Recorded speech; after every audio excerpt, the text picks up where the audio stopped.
नमो नारायण। 16वां वेताल। जीमूत वाहन की कथा।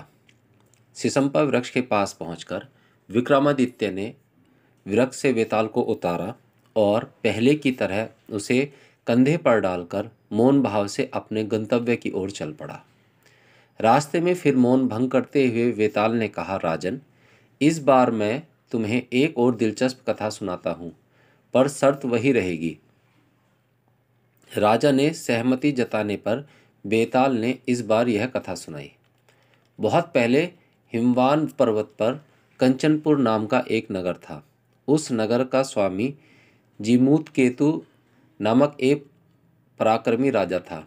राजा के महल के उद्यान में उसके पूर्वजों द्वारा देवताओं से प्राप्त एक कल्प वृक्ष था, जो उसकी समस्त मनोकामनाओं को पूर्ण करता था। उस देव वृक्ष के कारण राजा को धन धान्य, ऐश्वर्य व वैभव की कोई कमी नहीं रहती थी। उस कल्प वृक्ष की कृपा से ही राजा को जीमूत वाहन नाम का एक पुत्र पैदा हुआ, जो अब युवा अवस्था में प्रवेश कर चुका था। जीमूत वाहन बहुत दानी था।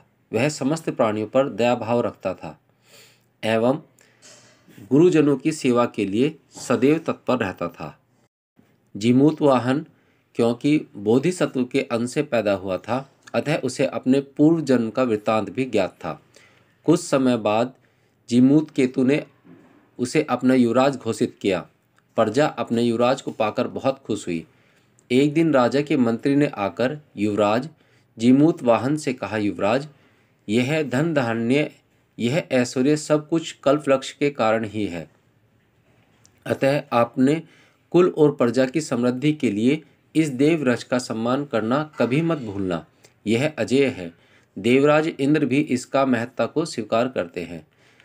युवराज जीमूत वाहन ने वैसा ही करने का वचन दिया। उसने मन ही मन सोचा, मेरे पूर्वजों ने इस देव वृक्ष का उचित लाभ नहीं उठाया। उन्होंने केवल इसे साधारण स्वार्थ की याचना करके इसे स्वयं तक ही सीमित रखा।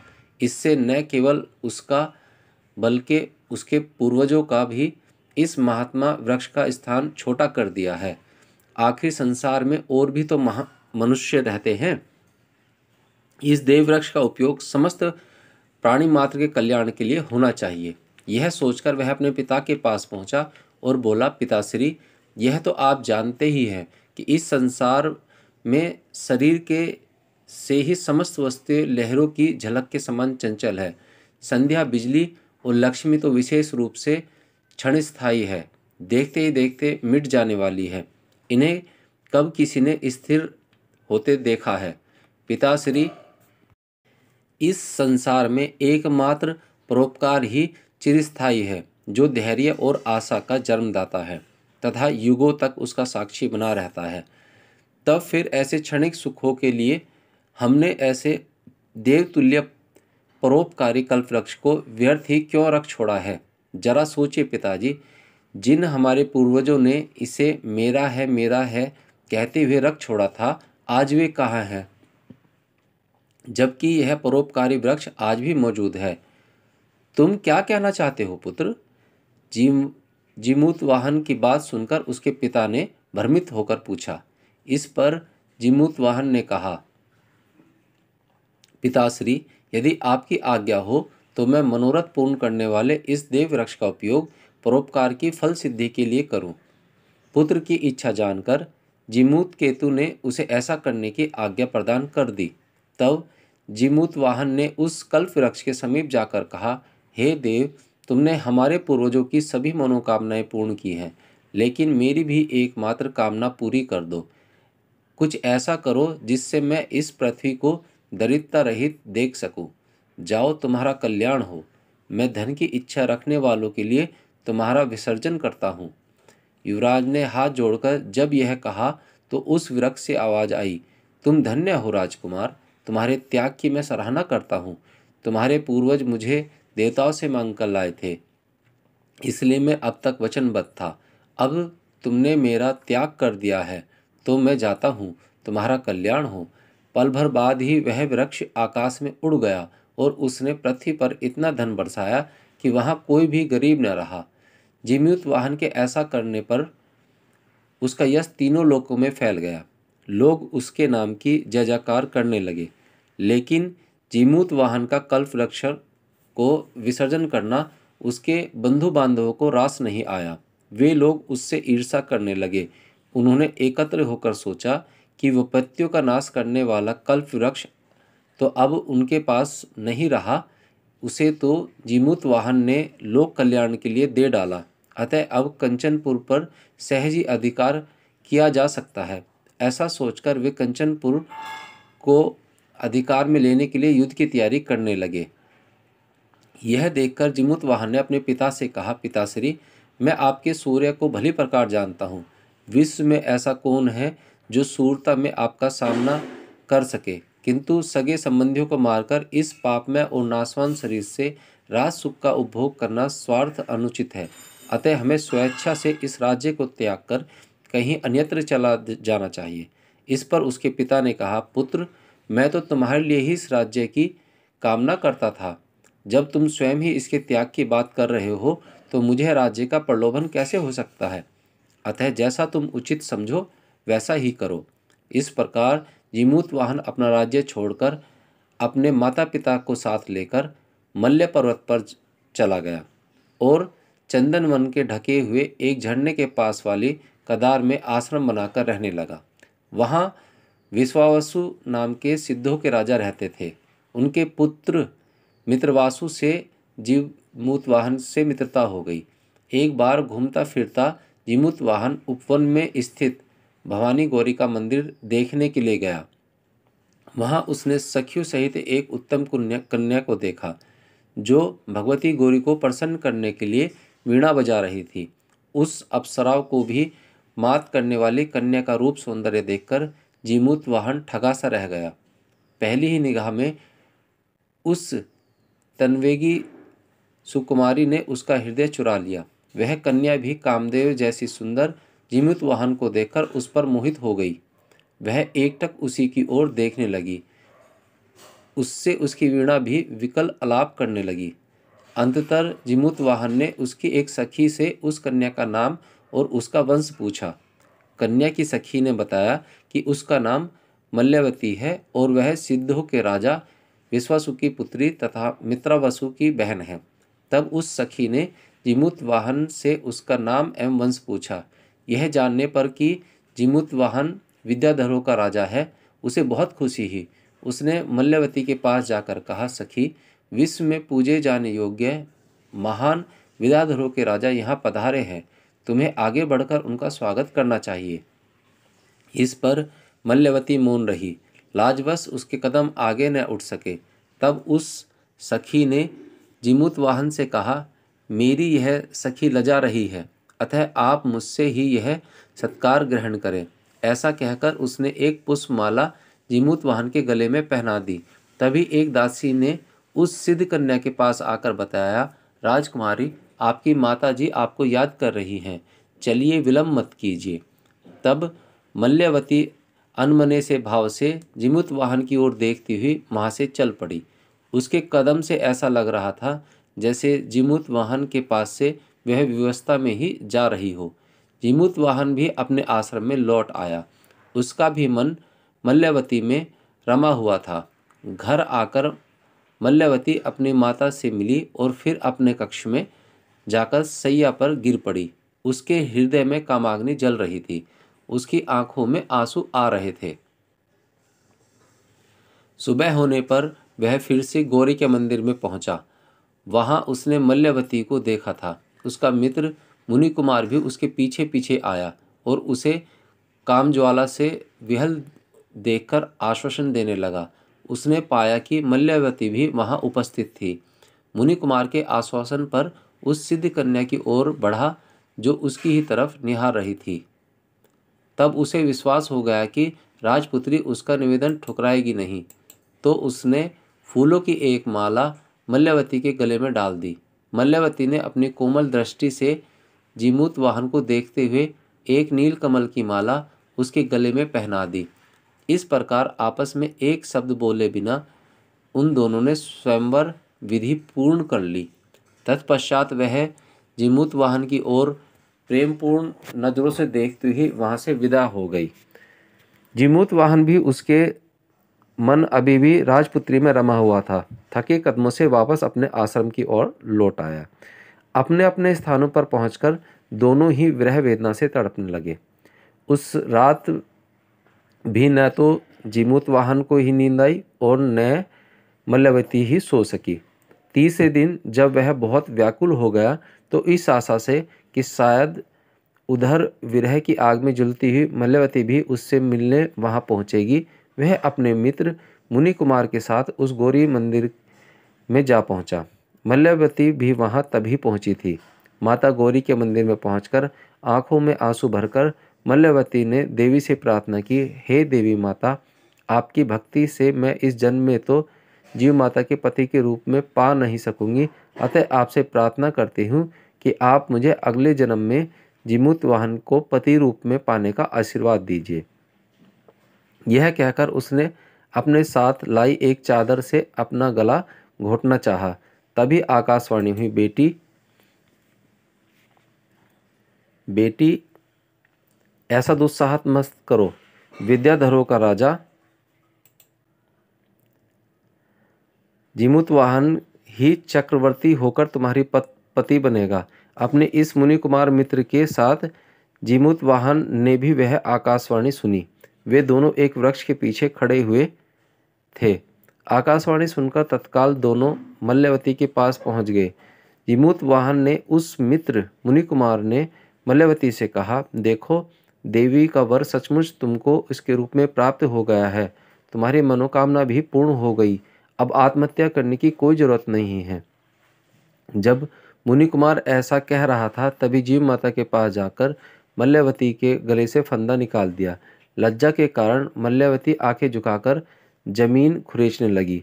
तभी उसे ढूंढती हुई उसकी सखी ने अचानक आकर प्रसन्नता पूर्वक कहा, सखी, प्रसन्नता की बात है कि तुम्हारा मनोरथ पूर्ण हुआ।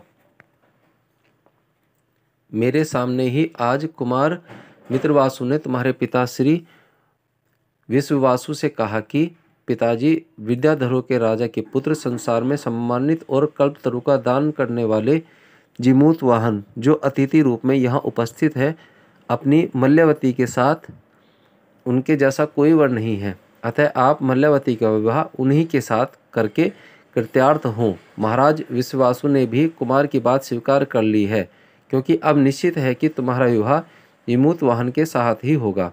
अतः अब तुम अपने घर चलो और ये महाभाग अपने स्थान को जाएं। उस सखी के ऐसा कहने पर हर्ष और उत्कंठा से युक्त राजकुमारी बार बार मुड़कर देखती हुई वहां से चली गई। जीमूतवाहन भी अपने आश्रम की तरफ बढ़ चला। वहां उसने प्रतीक्षारत मित्रवासु से अपने अभिष्ट कार्य की बात सुनी और उसका समर्थन किया। जीमूतवाहन को अपने पूर्व जन्म का स्मरण था। उसने मित्रवासु को बताया कि पूर्व जन्म में भी मित्रवासु उसका मित्र था और उसकी बहन उसकी पत्नी थी। अंततः मित्रवासु ने प्रसन्न होकर जीमूतवाहन के पिता को यह संवाद भेजा, जिससे वे संतुष्ट हुए। तत्पश्चात अपने लक्ष्य में सफलता पाने वाले मित्रवासु ने जाकर अपने माता पिता से भी यह संवाद कहा, तो उन्हें भी प्रसन्नता हुई। उसी दिन मित्रवासु जीमूतवाहन को अपने घर ले गया और अपनी क्षमता तथा वैभव के अनुसार आनंद उत्सव की व्यवस्था करने लगा। उसने उस शुभ दिन में विद्याधरों के स्वामी जीमूतवाहन के साथ अपनी बहन मल्लवती का विवाह कर दिया। बाद में जीमूतवाहन, जिसका मनोरथ पूर्ण हो गया था, अपनी नवविवाहिता पत्नी के साथ वहीं रहता रहा।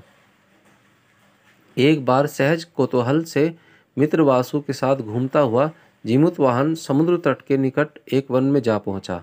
वहां हड्डियों के बड़े से ढेर को देखकर उसने मित्रवासु से पूछा कि ये हड्डियों का ढेर किन प्राणियों के हैं। तभी मित्रवासु के दयालु जीमूतवाहन ने कहा, सुनो, मैं इसका सारा वृत्तांत तुम्हें संक्षेप में सुनाता हूँ। प्राचीन काल में सर्पों की माता कुर्दू ने गरुड़ की माता विंता को बाजी लगाकर धोखे से हरा दिया और अपनी दासी बना लिया था। बाद में बलवान गरुड़ ने यद्यपि अपनी माता को स्वतंत्र करा लिया, फिर भी उस बैर के कारण वह कुर्दू के पुत्र सर्पों से द्वेष रखते हुए उनका भक्षण करने लगा। अक्सर वह पाताल लोक में जाकर कुछ सर्पों को मार डालता और कुछ भय के कारण स्वयं ही मर जाते थे। तब नागों के राजा वासुकी को यह चिंता हुई कि इस तरह से तो सर्पकुल का विनाश हो जाएगा। अतः उसने विनयपूर्वक गरुड़ के सामने एक योजना रखी।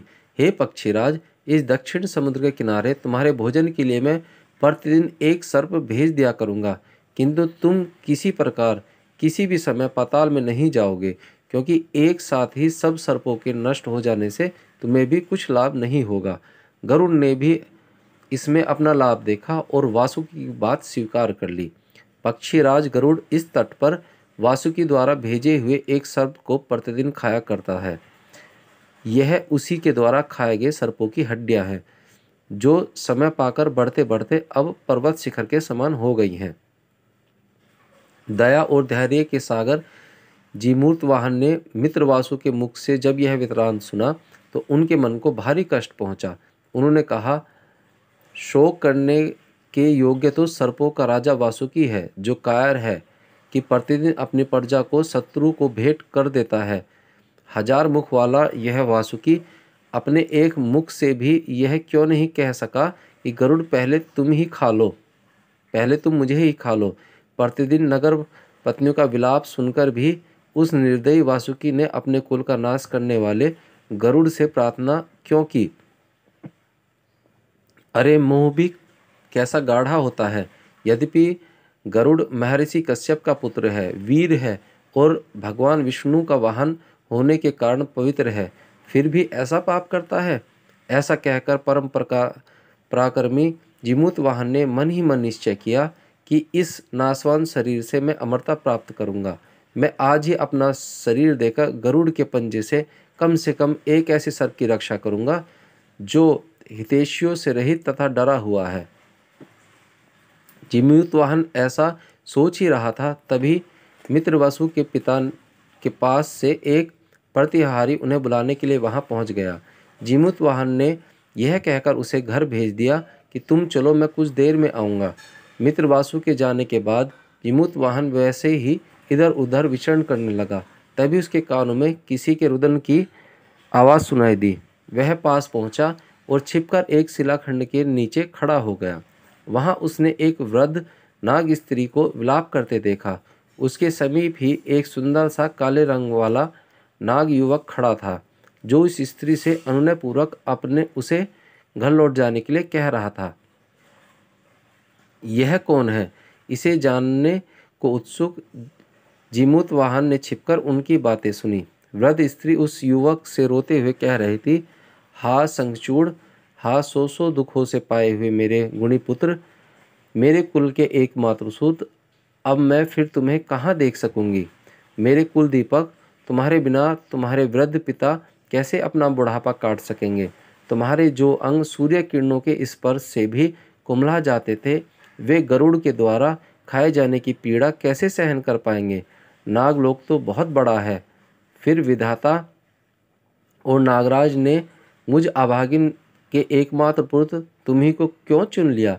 इस प्रकार रोती बिलखती हुई उस माँ ने उसके युवा पुत्र से कहा, माँ, मैं तो स्वयं ही बहुत दुखी हूँ, तुम मुझे और दुखी क्यों कर रही हो?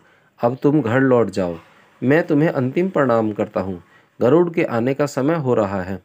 यह सुनकर वृद्धा पछाड़ खाकर गिर पड़ी और किसी की सहायता मिलने की आशा में इधर उधर व्याकुल नेत्रों से देखने लगी। यह सब देखकर और सुनकर बोधिसत्व के अंशरूप जीमूत वाहन को बड़ी दया आई।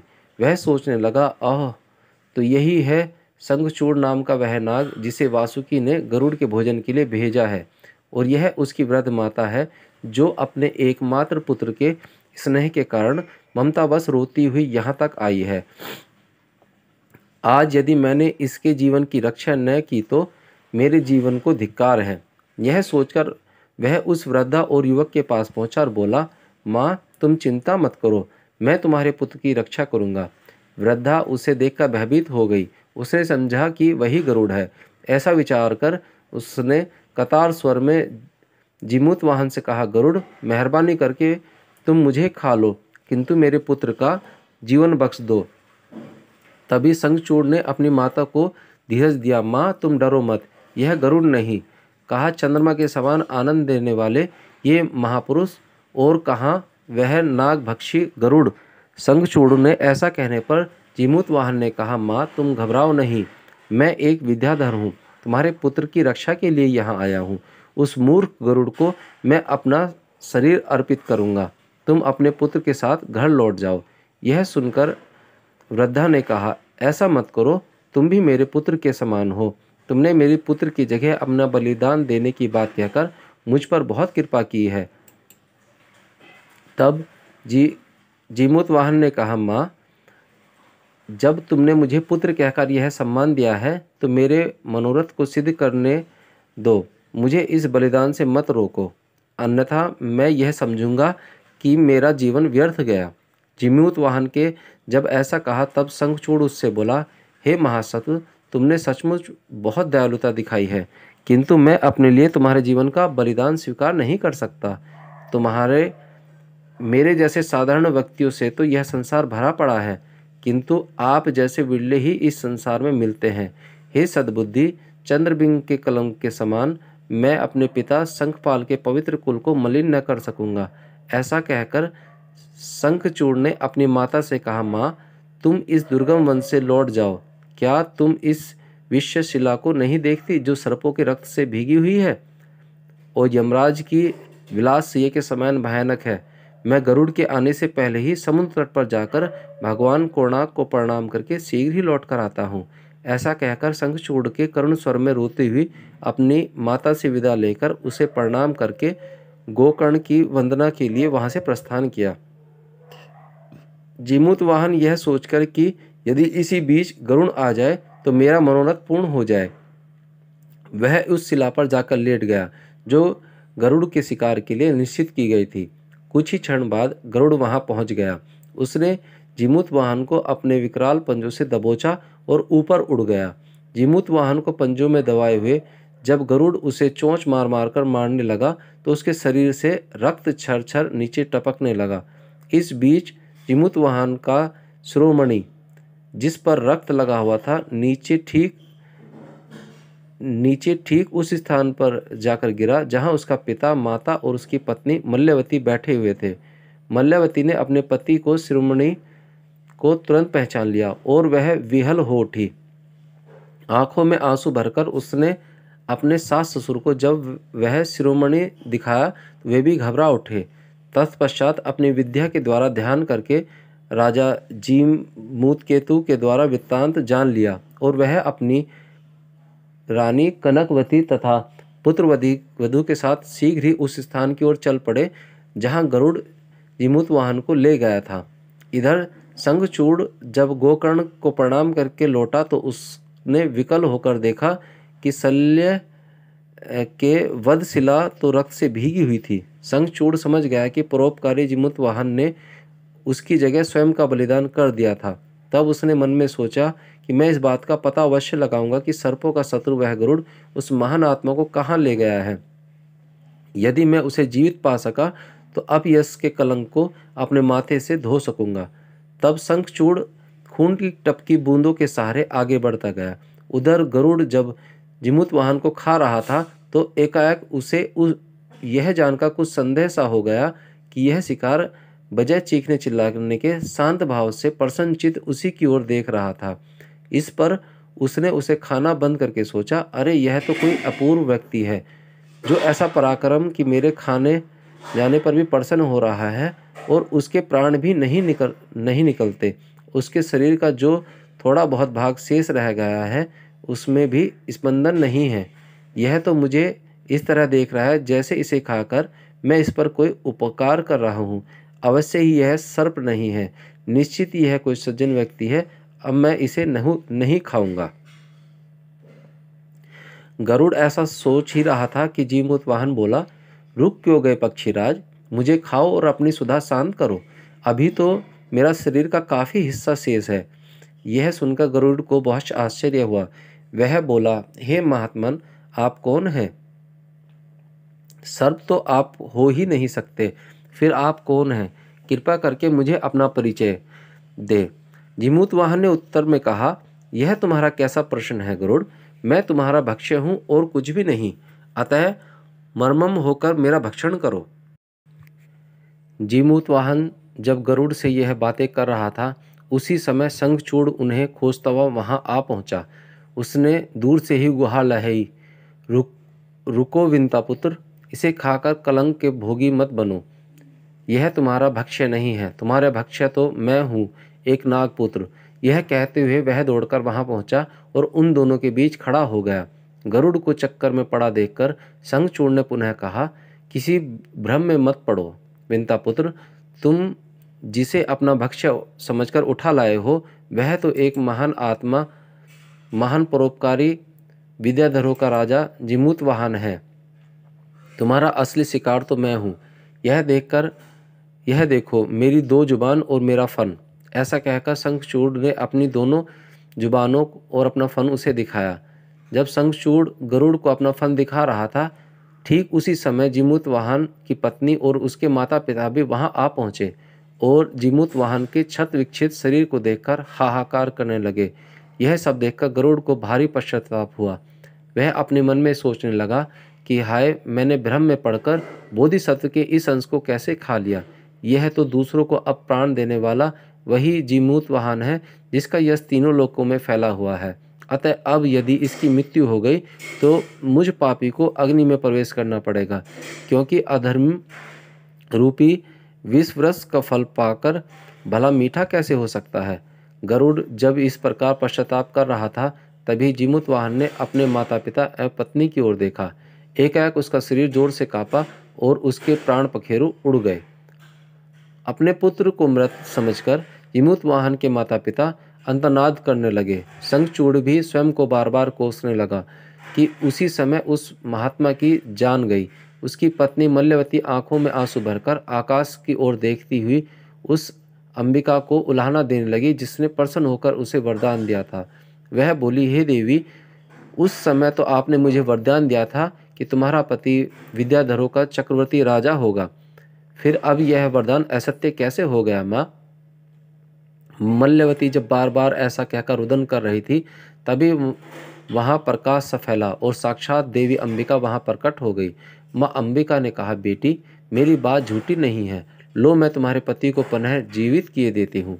ऐसा कहकर माँ अंबिका ने अपने कमंडल के अमृत से जीमूत वाहन के अस्थि पंजर को सींच दिया। जीमूत वाहन जीवित हो उठा, उसके कटे फटे अंग पुनः जुड़ गए और वह पहले से भी अधिक सुंदर व कांतिमान बन गया। जीमूत वाहन ने जब माँ को प्रणाम किया, औरों ने भी उसका अनुसरण किया। तब देवी माँ ने उससे कहा, पुत्र जीमूत वाहन, मैं तुम्हारे देहदान से परम संतुष्ट हूँ, इसलिए अपने हाथों से मैं तुम्हारा चक्रवर्ती पद अभिषेक करती हूँ। तुम एक कल्प तक विद्याधरों का राज्य करोगे। यह कहकर देवी ने कलश के जल से जीमूत वाहन का अभिषेक किया। फिर वह अंतर्ध्यान हो गई। उसी समय वहां फूलों की वर्षा हुई और आकाश में उपस्थित देवताओं की दुंदुभी बजने लगी। अब गरुड़ ने विनीत होकर जीमूत वाहन से कहा, हे चक्रवर्ती, मैं आपके अपूर्व पराक्रम से बहुत प्रसन्न हूँ। तुमने जो कुछ किया वह तीनों लोगों को अचरज में डालने वाला है। इस कृत्य से तुमने अपना नाम ब्रह्मांड की भ्रांति पर लिख दिया है। अतः अब मुझे आज्ञा दीजिए और मेरे द्वारा कोई वर प्राप्त कीजिए। इस पर जीमूत वाहन ने कहा, हे पक्षीराज, यदि आप मुझ पर प्रसन्न हैं तो आप वचन दीजिए कि आज से फिर आप सर्पों का भक्षण न करेंगे। साथ ही यह भी कि इन सर्पों को आप खा चुके हैं, उनकी हड्डियां ही शेष रही हैं, उन्हें भी पुनः जीवन दान देंगे। जब गरुड़ ने ऐसा वचन दिया, साथ ही मृत सर्पों को भी फिर से जीवित कर दिया। गौरी की कृपा से सभी विद्याधरों ने जीमूत वाहन के इस अद्वैत कृत्य की बात जान ली। कुछ ही देर में वे सभी राजा वहां पहुंचे जिन्होंने जीमूत वाहन के चरणों में झुककर प्रणाम किया। जीमूत वाहन ने जब गरुड़ को विदा कर दिया, तब वे अपने संबंधियों और मित्रों सहित उसे हिमालय पर्वत पर ले गए, जहां पार्वती ने अपने हाथों अभिषेक करके उसे चक्रवर्ती का पद दिया था। जीमूत वाहन ने अपने माता पिता मित्र वासु, मल्यवती तथा घर जाकर लौटे शंखचूड़ के साथ रहते हुए बहुत दिनों तक चक्रवर्ती सम्राट का पद संभाला। उसका साम्राज्य उन रत्नों से भरपूर था जिन्हें उसने अपने अलौकिक कार्यों द्वारा अद्वैत रूप से प्राप्त किया था। बेताल ने यह अत्यंत दुर्लभ कथा सुनाकर राजा विक्रमादित्य से पूछा, राजन, अब तुम यह बताओ कि उन दोनों में अधिक पराक्रमी शंखचूड़ था या जीमूतवाहन? यदि तुम जानते हुए भी इस बात का उत्तर न दोगे तो तुम्हारा सिर खंड खंड हो जाएगा। बेताल की यह बात सुनकर श्राप के भय से राजा विक्रमादित्य ने मौन त्याग दिया और उद्यत रहित होकर कहा, बेताल, जीमूतवाहन ने जो कुछ किया उसमें आश्चर्य की कोई बात नहीं है, क्योंकि उसे अनेक जन्मों की सिद्धियां प्राप्त थी। सराहने योग्य तो शंखचूड़ ही है। उसके शत्रु को किसी और ने अपना शरीर समर्पित कर दिया था और गरुड़ उसे लेकर दूर चला गया था। फिर भी वह भागा भागा उसके पीछे वहां गया और उसने हठपूर्वक अपना शरीर प्रस्तुत किया। राजा का यह सटीक उत्तर सुनकर बेताल उसके कंधे से उतरकर फिर उसी चंपा वृक्ष की ओर उड़ चला। राजा भी उसे पुनः लाने के लिए उसके पीछे पीछे दौड़ चला।